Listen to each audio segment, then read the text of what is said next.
heartbreak and shredded clothes. I woke up to the sound of tearing fabric, but by the time I sat up, the room was silent. My closet door hung open, and every single piece of clothing was shredded: dresses, shirts, even that ridiculous pair of sequined leggings.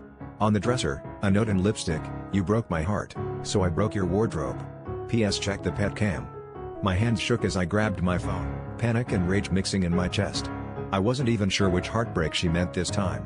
There were so many fights, so many nights we screamed until the neighbors banged on the walls. I opened the pet cam feed, expecting her to be on screen, maybe gloating, maybe crying.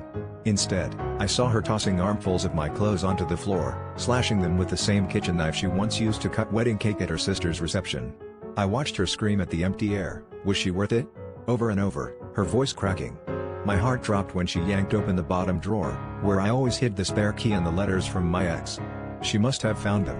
My stomach twisted. I'd never meant to hurt her, but the truth was, I'd been meeting up with my ex for months, telling myself it was innocent, lying to both of us.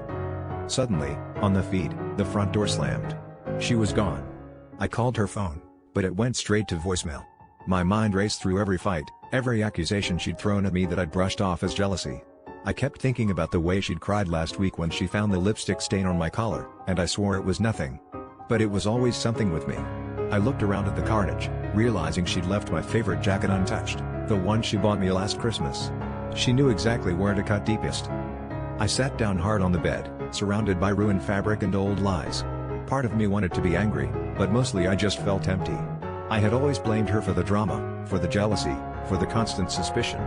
But watching her pain on that grainy video, I finally saw the truth. I was the villain in this story. I destroyed the trust, and she just finished what I started.